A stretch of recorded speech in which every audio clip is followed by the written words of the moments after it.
Hello, my friend. This is Ols. Welcome back to the English Pro podcast, the place where you can relax, listen to calm stories in simple English, and learn English naturally by hearing real emotions and easy words. Today, I want to tell you a story called The Missed Train. It's about small moments, small choices, and how missing something can sometimes help you find something else. This story is about a man who misses his train one morning, but that single moment changes his whole week. So, sit back, take a deep breath, and let's begin. It was a Tuesday morning, the kind of morning where everything feels the same alarm, the same coffee, the same steps to the station. The man's name was Mark. He was 30 years old, worked in an office, and lived in a small apartment near the city. Mark liked his routine. He woke up at 7 o'clock, took a shower, made a piece of toast, and left home at 7:35. The train left at 7:47, exactly 12 minutes later. He never missed it. He walked fast every morning, not because he was late, but because that's just how he was. Fast steps, fast thoughts, always a little ahead of the clock. But that morning, things were different. When he opened his front door, rain hit his face. It wasn't heavy, but just enough to slow him down. He looked up and sighed. "Great," he said to no one. "Just great." He didn't have an umbrella, so he covered his head with a newspaper and started walking. The street smelled like wet concrete and coffee. Cars passed with soft splashes, and people hurried with umbrellas and jackets. Halfway to the station, an old woman dropped her bag near the corner shop. Groceries rolled onto the wet sidewalk. Apples, a small loaf of bread, a carton of milk. Mark stopped for a second. He looked at his watch, 7:41. If he helped, he might miss the train. If he didn't, he could make it. He took a breath. Then he bent down and picked up an apple. "Here, let me help you." The woman smiled gratefully. "Oh, thank you, dear. These hands aren't what they used to be." He helped her gather everything and put it back into the bag. When she was done, she said, "You're kind. Not many people stop anymore." Mark smiled.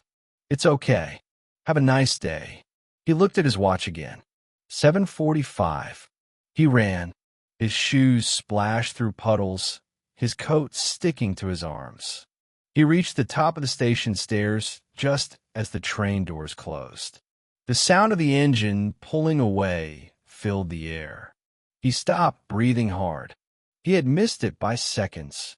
For a moment, he just stood there, watching the red lights disappear down the track. He felt angry but also tired. It wasn't just the train, it was everything. Work, deadlines, the same faces, the same coffee, the same tired evenings. He thought maybe it's okay. Maybe being late isn't so bad today. He sat on the bench, wet shoes and all. Next train, 8:02. 17 minutes. He took a deep breath and looked around. The station was quiet now. Just a few people, a man reading a book, a mother with a stroller, and someone sketching in a notebook. The artist caught his eye. She sat across the platform, wearing a green coat and headphones. Her hair was tied up messily, and she was focused on her drawing. Mark tried not to stare, but curiosity got the better of him. What was she drawing at this hour, in the cold, at an empty station? He leaned a bit to the side, trying to see. A train passed on the other side, making everything shake. When it was gone, he saw her looking up at him. Their eyes met. She smiled softly, not a big smile, but enough to make him feel something warm. Then she went back to her sketch. He looked down, feeling awkward. He checked his phone, scrolled without reading anything, then looked up again. She was gone. For a moment, he thought he imagined her. But then he saw something on the bench where she had been sitting, a small sketchbook. It was black, with a few stickers on the cover. He hesitated, then walked across the platform and picked it up. The train hadn't arrived yet, and no one else was nearby. He opened the first page carefully. Inside were pencil drawings, simple but beautiful. One was of a station, with rain falling softly. Another showed a man sitting on a bench, looking down at his watch. It was him. He blinked, surprised. The drawing looked just like him. Same jacket, same tired face, same shoes. Underneath it, in small letters, she had written, "Always running, never arriving." He felt something strange inside. It wasn't just surprise, it was recognition. Someone had seen him, not just looked at him, but really seen him. His usual morning rush suddenly felt different, like all his running had finally stopped. The announcement came over the speaker. Next train arriving in 2 minutes. He looked around for her, but she wasn't there. Maybe she had left. Maybe she didn't care. He thought about leaving the sketchbook at the lost and found desk, but something stopped him. He sat back down with it in his hands. The paper was slightly damp, and his fingerprints left little marks on the cover. He smiled to himself, a small, quiet smile. Maybe missing the train wasn't such a bad thing after all. The train arrived with a rush of air and sound. People stepped in. Mark stood there, still holding the sketchbook. For a moment, he considered going home instead of to work, just to do something different. But habit pulled him forward. He stepped onto the train, the doors closed, and the city began to move again. He opened the sketchbook one more time as the train started. More drawings filled the pages, a streetlight, a cat, a cup of tea, people talking. But on the very last page, something was written. If you find this, come to the Art Cafe on Pine Street. Wednesday, 8:30 a.m. Mark looked at his phone. It was Tuesday. He closed the book slowly and leaned back in his seat. The train rocked gently, the sound of the tracks soft beneath him. Outside, the rain had stopped and sunlight touched the windows. He smiled again, wider this time. Maybe tomorrow, he thought, he wouldn't run.